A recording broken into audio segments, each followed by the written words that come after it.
The real pain isn't the platform itself, it's the psychological weight we've placed on it. This is not a stylist problem, by the way. This is just a problem in general. Word of mouth is still the number one driver of new clients. Social media is just a piece of that pie. The highest reported success methods are people-driven, not platform-driven.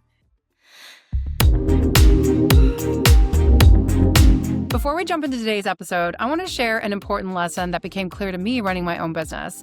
Growth isn't just about skill, it's about having the right system. I know exactly how hard it is to juggle clients, staff, and strategy all at once, which is why I love Gloss Genius. It's the all-in-one platform every salon owner needs to scale. It doesn't just help you manage your day-to-day like other options. Gloss Genius actually does the work for you that you need to grow. Whether it's rebooking that brings clients back or automating marketing campaigns that fill empty chairs, this platform never stops looking out for you. An added bonus is that it actually is easy to use. So no where do I click moments for you and your team. Clients don't have complicated logins just to book an appointment. It's smooth, it's a smart design, and it works. If you've been looking for a way to do all of that, go to the link in my show notes and use the code Successful to get 50% off your first 2 months of their Gold or Platinum plan to see for yourself. Gloss Genius is all about growth and less busy work. All right, let's get into the episode. Hey friend, welcome back to the Successful Stylist Academy podcast. I'm your host, Ambrosia Carey. This is a place where we talk about all parts of building a sustainable, successful business as a beauty professional, covering topics such as financial freedom, communication, and marketing in a way that attracts your dream clients. Sounds lovely, doesn't it? I want to start with a question that matters more than any algorithm update. If social media disappeared tomorrow, would your business still grow? Not just surviving, actually growing. Because right now, a lot of stylists feel like social media is a second job. And I kind of feel that pain a little bit too myself. One that never stops, never pays extra, and often steals your confidence faster than it drives clients to your chair.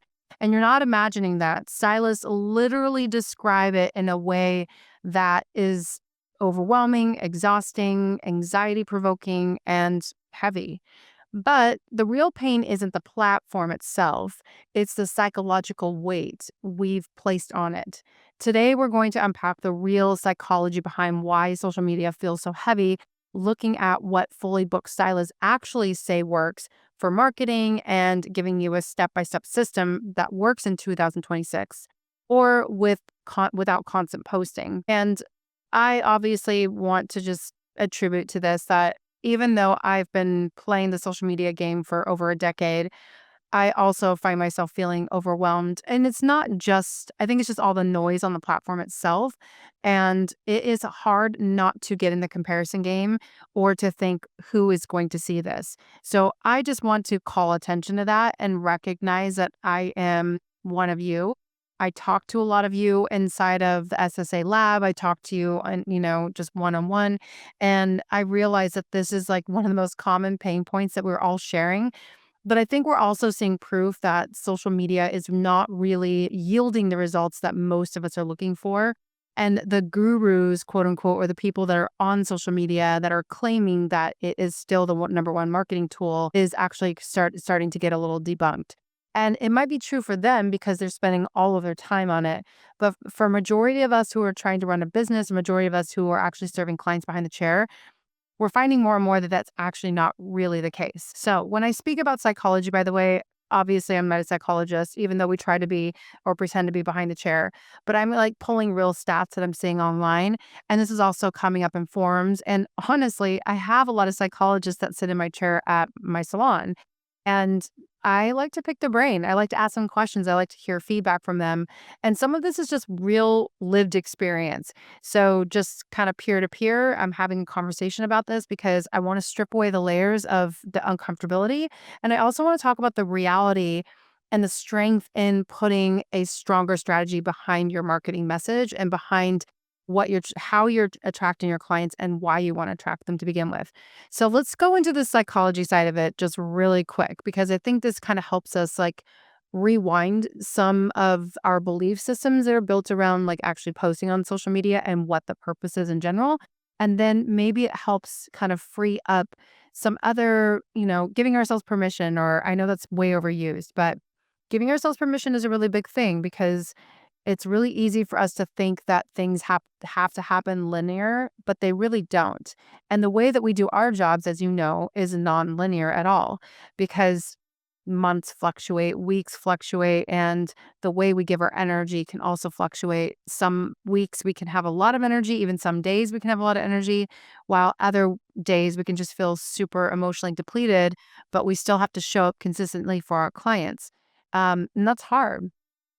So the reason why this feels like a second job isn't that it's, and this is, first of all, this is not a stylist problem, by the way. This is just a problem in general, according to psychologists that label this type of stress as social comparison fatigue. I love that title because it just makes me feel, first of all, not alone. And secondly, like having an understanding behind what it is that we really are feeling and not thinking that we are actually stuck in the cycle and understanding that this really is a thing really helps us not, I guess, get stuck in that rut maybe that we just realize that, oh, that's just how I'm feeling right now.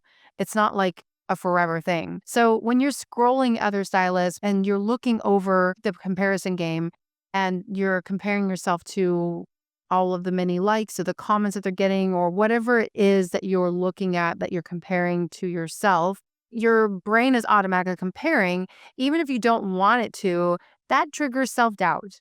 You're thinking to yourself like, am I doing enough or am I good enough? And there's imposter feelings, anxiety, distraction from the service itself. This is normal brain wiring, not moral failing. So I just want to like put that out there. I want that to be something that is very clear that it's not just you, it's not just me, it's actually a thing. The other thing is there's something called interruption identity conflict.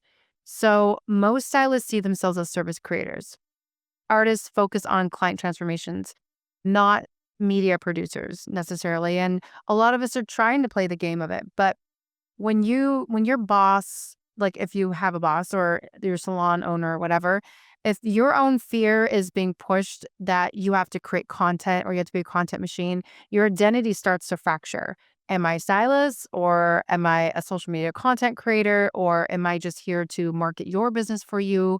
And it starts to feel forced, I guess. And that internal conflict drains energy faster than having back-to-back clients. So it's really important to identify the two different things. And the reason why is because most people are trying to do this all at the same time. And that's going to be really hard for you to show up consistently for your client and feel successful during the day when you're actually trying to get the content itself too.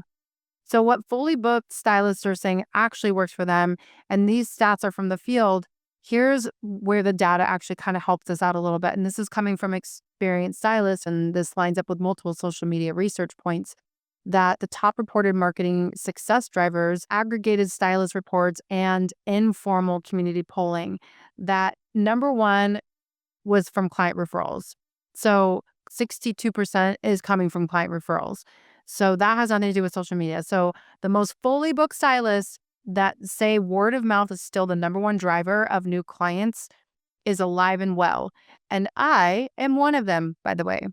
I still have new clients that are referred to me, or at least have new clients that are being referred to the salon, and they are all coming through word of mouth. I think it's really important to know that over 50%, I mean, we're seeing, what was that number again? 62%.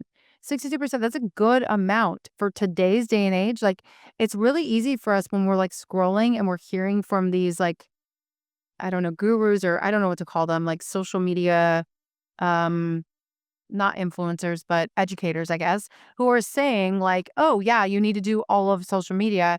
So it's just nice hearing that maybe your ideal client is not scrolling on social media. Maybe your ideal client is actually looking, wanting to trust their friends or family members, somebody that they know or a friend to go to you. So it's just really important to think about that. Okay, then number two driver, this might not come as a surprise to you. It definitely wasn't a surprise to me, but it is such a great reminder. And it's also something that's like, oh, that feels so nice to hear.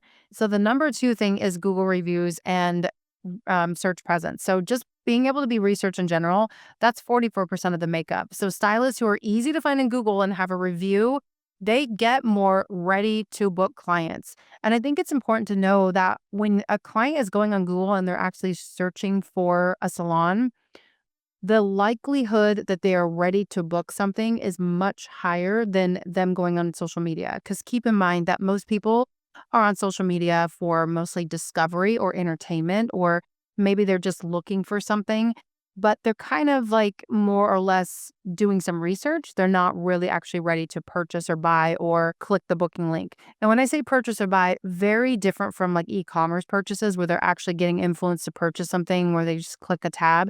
That's very different. Booking a service typically is not going to just be happening with a one-click option through social media. It does happen though, but oftentimes the way it happens is that a client has been following you, they're getting to know you, they're vetting you out, they're getting to see how your services are, and then they make the decision that they're going to book with you. So most people that actually come to me through social media, by the way, they tell me like, "Oh yeah, I've been following you for a while," or "Oh, I've been watching your stories and I've just been like thinking, oh, I want to come see you sometime. So I'm really glad that you had an opening." So things like that do happen, but understand that it's not as if somebody's just discovering you that day and they see your content and then they just click and they're ready to go. It's far less likely for that than for the likelihood that they're going to find you on Google, go through, see who you are, then they can click on your social media account, then they can take a look at you, and then they may book with you. So just, I think, reverse engineer it a little bit. That if you feel like you're allergic to social media or creating content, just know that it's just one of the many levers, that it doesn't have to be your main lever. And it really, quite honestly, should not be. It never should be. Social media is just a piece of that pie. I feel like I use pie as an analogy a lot, but I don't know. It's just like a great analogy to me. Like it's just a portion of what your marketing funnel really should be. Okay, the third one, this is like moving down. And by the way, the stats that I'm telling you right now is starting top line to bottom. So when I was saying referrals at the very top in that 62 range, and then it's the next one would be done through Google review. And then the third one is now repeat and retention clients. And that's the reason why I think it was in the last episode I was talking so heavily about your retention. I mean, I talk about retention quite a bit. That's the other thing that just drives me crazy. Sometimes, I don't know, social media can be such an amazing tool in some ways, and in other ways, it can be so misleading because I have heard, and I've had some of you, as a matter of fact, or some of you that are inside the SSA lab, send videos to me of uh, somebody who, claims to be a coach in our industry who is saying that retention is dead. Do not do don't focus on retaining your clients. Always get new clients in your chair. That doesn't work for everyone, and it actually doesn't work for most people. I would never give that advice to as a blanket statement. And so it's really important to understand the context in which that person is giving the advice to and why they're giving that advice. If you are a traveling educator, if you are doing clients as content, a lot of content creators, by the way, are not actually booking clients behind the chair. They're literally taking people from the internet and they're treating them, or they're charging just a service fee, or they're charging like a product fee, and they're doing their hair for TikTok and Instagram. And that's their full-time job. So they are not in the same playing field at all. Some people are, they're not taking any new clients, and they are trying to keep their books refreshed so that they can have, new clients coming into their chair. Some people are, wanting to close their books down. There's a lot of reasons why somebody may not want to focus higher on their retention. But for the most part, if you're trying to build your business, your biggest, like the thing that you should do to take care of your clients, it's not even about you. It's about taking care of your clients. Absolutely, you should be focusing on your repeat services, your repeat clients, getting those bread and butter clients and retaining them. Because what that means is that you're forming a relationship and they want to come see you, of all people. Then you don't have to work so hard. By the way, I have a number for this. The stat for this one on your repeat and retention clients is 38%. So these are just not one-offs, right? So clients who book out their next appointment and they stay consistent, that 38% are saying success is coming from that alone. So that just goes to show, even though I know 38% doesn't seem like a lot, but hey, If over a third of your clients are coming from repeat guests, absolutely, you need to focus on that as one of your main levers. Okay, now we're moving down the line. So number 4 is strategic social clips. So now we're getting into the social media side of things. This is at 28%, by the way. This is not daily content either. So I think it's also really important to say this.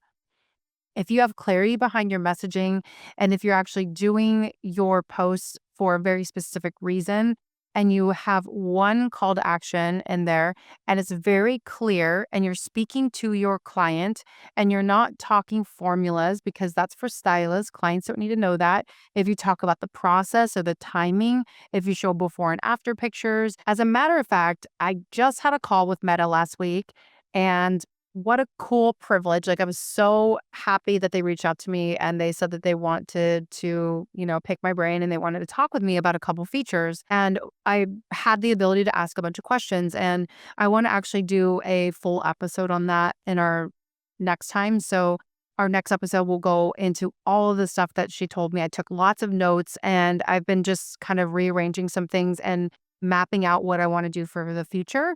But one of the things that I thought was really cool that she was sharing with me is that most people are actually looking for you to show up as your real authentic self. And that has been such a widely used thing.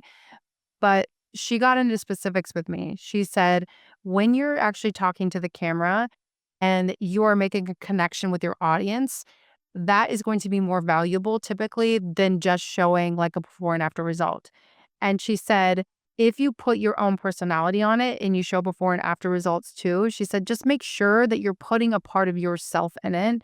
And those tend to perform better. And she said, people today are just looking to connect. And that is what you should be doing when you're putting yourself out there.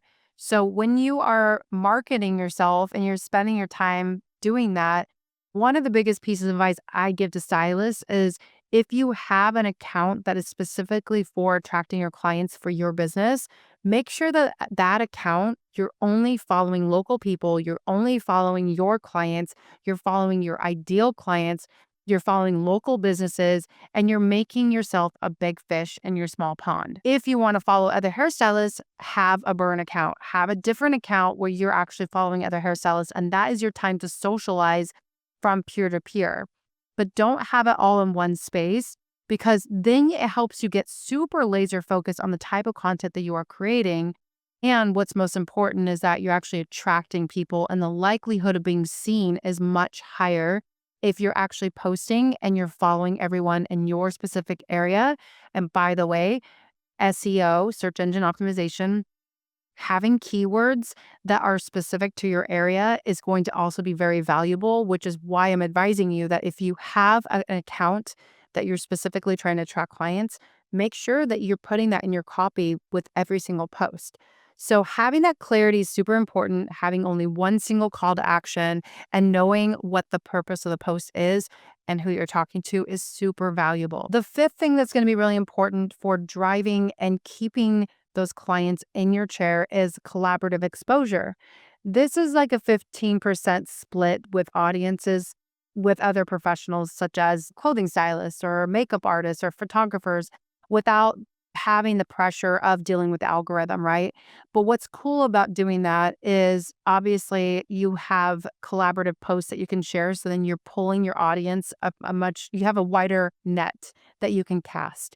But the other thing is that they're all local as well.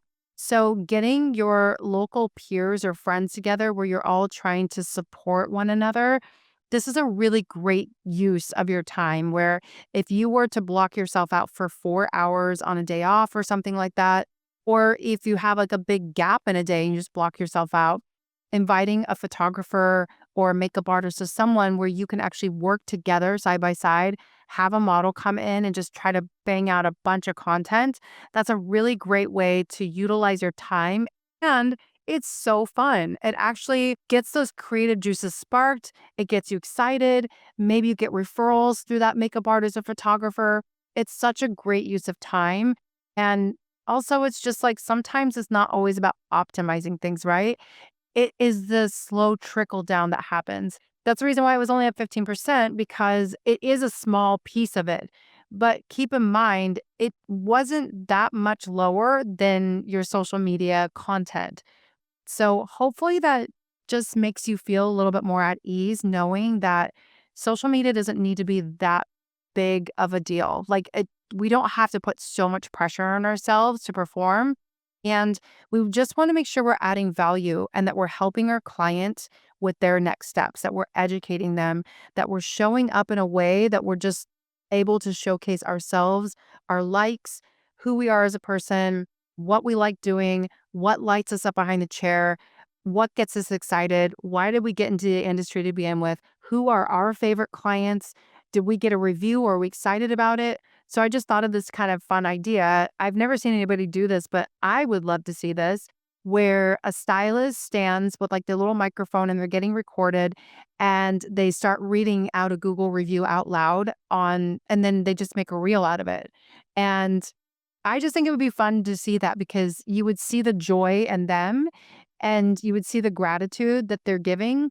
And that's such a much stronger, a better way of like finding someone. It's almost as if you discover somebody and you have no idea who they are or what they do. But if you see something that just like tugs at the heartstrings, it makes you more interested in that person. You're like, who is this person and what do they do? So let's talk about couple of key takeaways. The highest reported success methods are people driven, not platform driven. And I want you to think about that every time you go to pick up your phone or your camera or whatever you're using to get that content. And I also want you to think about that when you're looking over strategizing your marketing for the season or for the quarter. Re-examine it every 90 days. Just look through and see what's working, what hasn't been working. Do I feel like I got the results I was looking for? All of those are going to be really great drivers and figuring out what is bringing in your ideal people and also what lights you up the most too. Because obviously, if we are good at it, we enjoy it, and we make money doing it, then that's like the perfect combination for actually wanting to do more of it. And then it doesn't feel like work. And if you think about it, it just makes sense. People are not algorithms that pay you. So we have to keep in mind that social media is, in fact, a place that is meant to keep your attention because they need to make money. So keeping your attention means that there's a lot of noise on there. If you don't try to keep up with the noise and you don't try to compete with that and you find your differentiator and you get to be your true self, then the right people follow you. And then that feels better because I don't know about you, but I don't have enough hands to take care of, more. I think I tap out at like 150 clients. I think at one point I had 200 clients reoccurring. And that was, working behind the chair 4 days a week.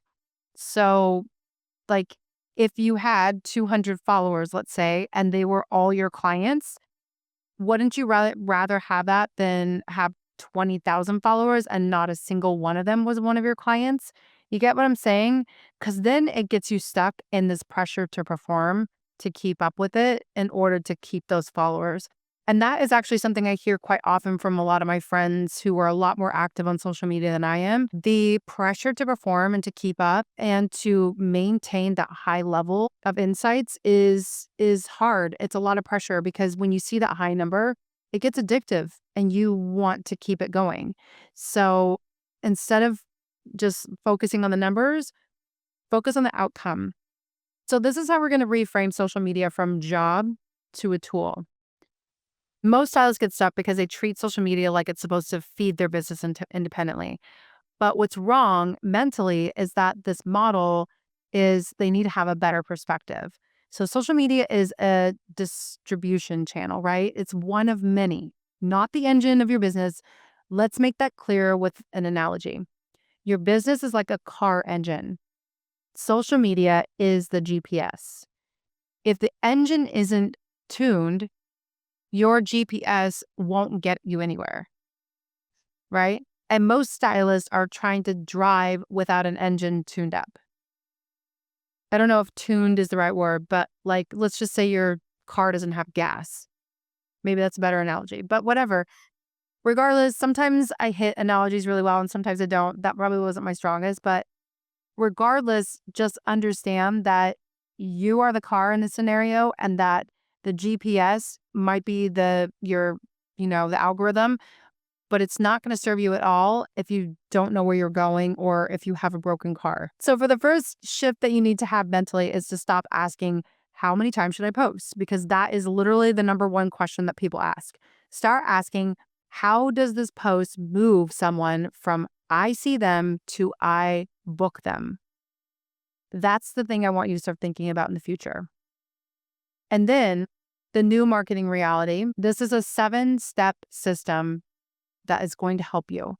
And if you need to, write this down or visit the show notes, I'll put this all down in the show notes for you. This is a framework that many stylists are using today that is going really well. This is a system that we use inside of the SSA Lab, which is our private membership. And this is something also that I think it's really easy for us to overthink these things.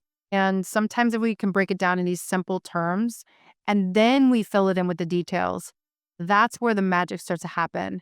But sometimes I think it takes a moment for you to try out some things and they might be a little cringe in the beginning, but as you try them out, you start to get better and better at them. So this is how you can stay consistently booked. And that's not just like what you can do for today.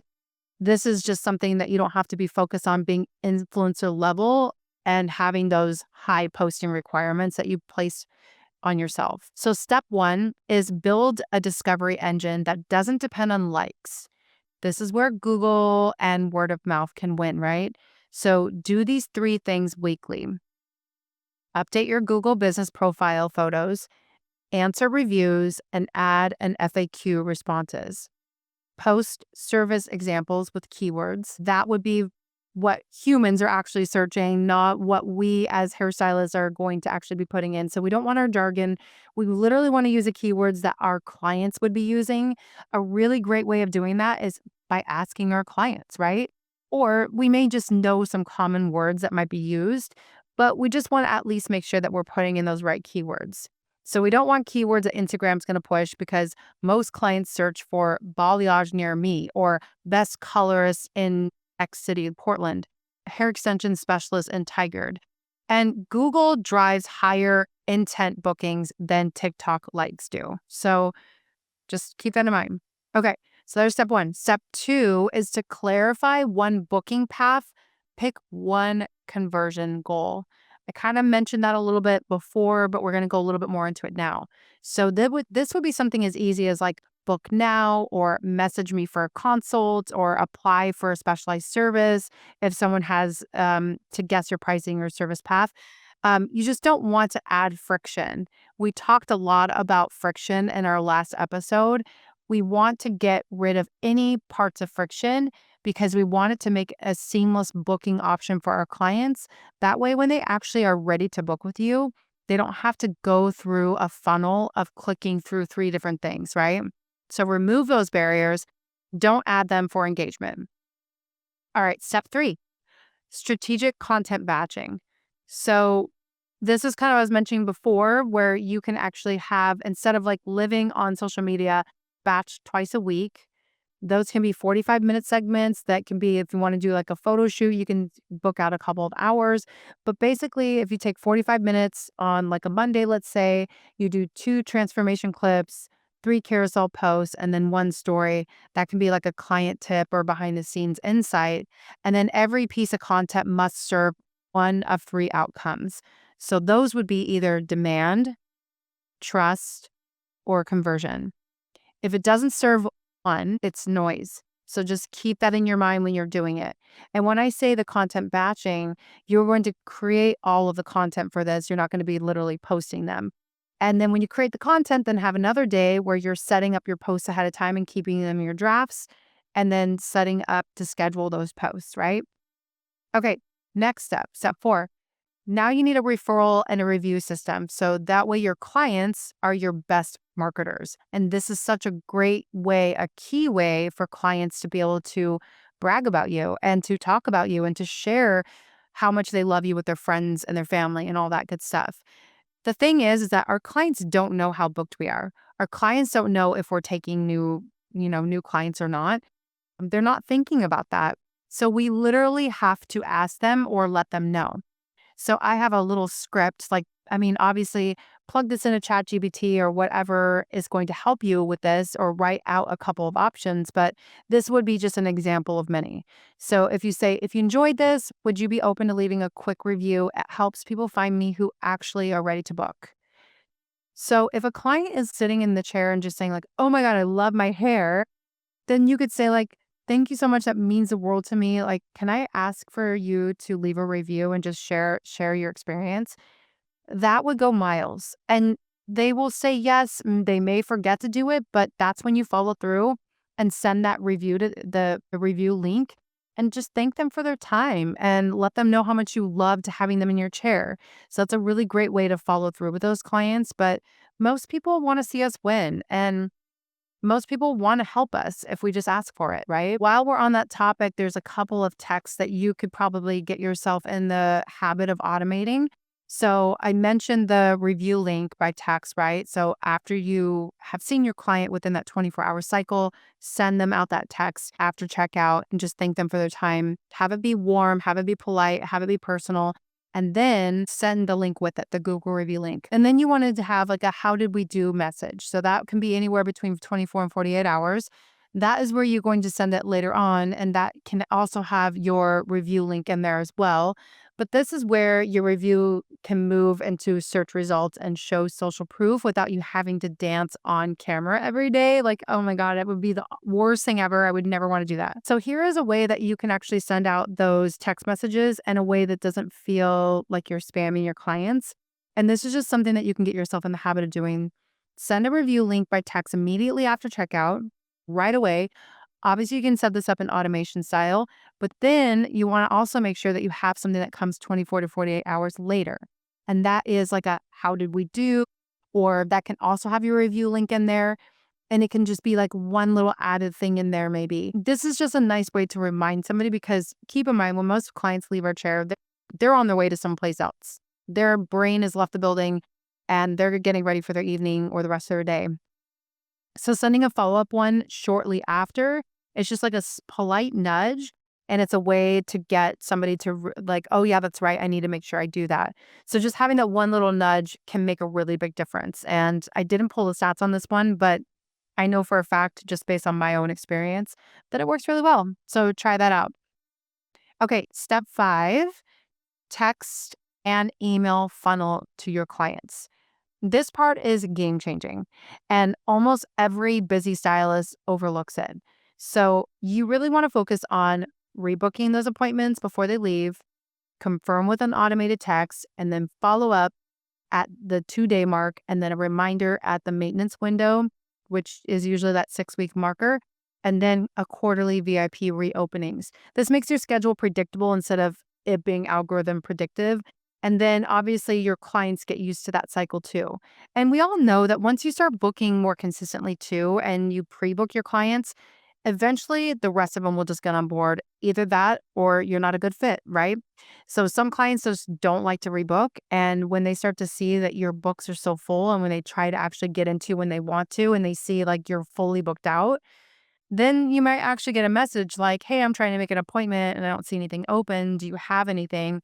That's when you can let them know, like, I can add you to the wait list. I would love to see you. However, I am fully booked at this moment, but let me add you to the wait list right now. Is there another date or time that could work for you? And I can try to work around your schedule as well.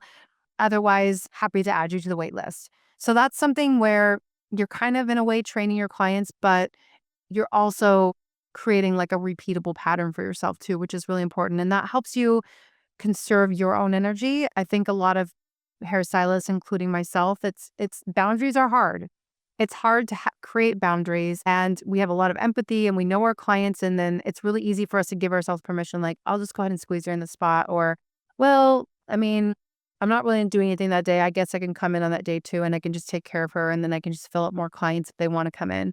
It's really easy to give yourself permission to do that, but it's a very slippery slope, because then you're inadvertently training your clients that they can ask last minute and that you will accommodate them. And that's not a good habit to get into. So the next step after that is to track your numbers. And just the reason why this matters is because you want to and you do want to track this on a weekly basis, is because how do you know where your goals are going to go if you don't know where you are right now? And how will you know what's growing if you don't check out your numbers on a regular basis? So weekly, you want to look at inquiries, new bookings, rebooking rate, and your average ticket. And I like to add this one more for me and my feelings is one emotional drain.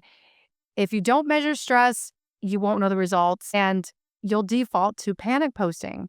And that's what happens with us. So I always like to do a check-in with myself, and those are things that I do weekly.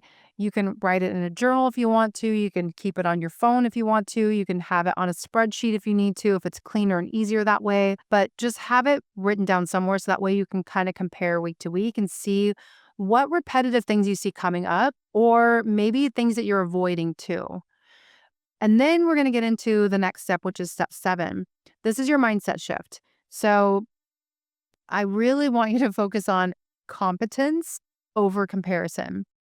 And this is where, if you do journal, that I love journaling. So if you do journal, you could say, this is a prompt for you. You can say, what would success look like without social validation? And that can be a little bit of a gut punch, right? Because first we have to actually admit to ourselves that we're looking for validation.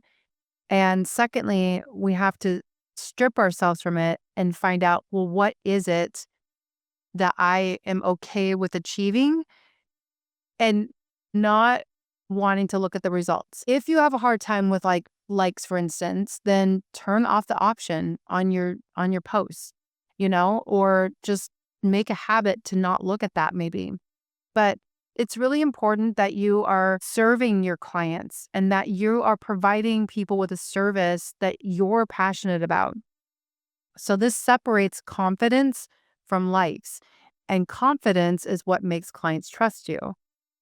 I think it's also really easy for us to get caught up in the confidence comparison game. One of my favorite quotes that someone else said that I just repeat, and I don't know who that someone is, but confidence is competence. And getting competent at something means that you have to put the reps in. You have to do it on a repeatable basis. But once you do it enough times, that is what builds competence. And then you might actually realize, oh, wow, I feel a lot more confident about that than I did like a month ago. Or I remember I was terrified 6 months ago. Or when I first graduated, I was just like, it would keep me up at night. So those are all things like that you have to almost measure to look at and look back at in order to see the growth that's actually happening. So the role of the community that we have with SSA Lab is we are obviously there for creative businesses, primarily hairstylists and salon owners, but really our main goal is to be there to support people so that they can work through some of these individual goals of theirs. It's really easy to get overwhelmed and feel as though we're not doing enough, or see other people and what they're doing and think that we're so far behind that it's going to take forever for us to get there. So if you're thinking, this sounds practical but hard, I don't know how to do this alone, or, if it's also something where you feel like you have a lot of peer pressure or you have a lot of pressure from the salon owner that are working in, maybe clients are uncomfortable with having themselves filmed, which is valid. And it's very important that you actually get their permission for it. As a matter of fact, clients are actually saying that they're uncomfortable with it or that they don't like it. So we have to be very careful with how we're treating things, and we have to make sure that we're doing things in a way that feels successful for all of us, right? And that is why we built the lab, because that is where we can have a think tank together. We have monthly meetings, we have monthly webinars, and then we have conversations in there where people ask questions or comments. Sometimes we'll drop a video in there and we'll just chat about things. Any hardships that we have, it's really just a place for all of us to put our minds together, lean on one another to support each other. And it's even interesting to hear how different people are running their businesses, or things that they're trying out, or challenges they're giving themselves. And then we can kind of pep talk them. So this is where I'm inviting you in. If that's something you're interested in, I will leave the link for that in the show notes as well so that you can check it out for yourself. And quite honestly, it's just a space where we break down the systems together. So this obviously without pressure or performance. And having that peer support, we get to talk about marketing clarity. We get to talk about financial confidence, client communication, boundaries, mindset, strategy, all of the yummy things that we kind of avoid in the industry or our business. That's actually the most important. And obviously, these are not trendy things, but these are so important for us in order to have a sustainable business. Because to me, sustainability means that the business runs beyond me. I don't want to have to be the only engine behind it. And I don't want that for you either. So here's what I want you to ask yourself. Is your marketing strategy designed to impress other stylists, or is it consistently bringing in the right clients? Those are two very different questions, and the answer determines whether social media feels like a burden or a tool, right? And we are here to help you grow your business, and we also are here to encourage you to dream big, set goals, and take action. And I would love to hear from you if there were any major takeaways or if there's any more that you want me to go more specifically into. I am here for you. I am doing this for you. So please leave a review, share this if it helped you in any way, and I look forward to seeing you next week. Take care. Today's episode is sponsored by Pharmagel, a clean and sustainable skincare line of over 35 years that commits to using safe and natural ingredients to deliver effective results. Visit pharmagel.net and use code SSA15 to earn 15% off your happier, healthier skin.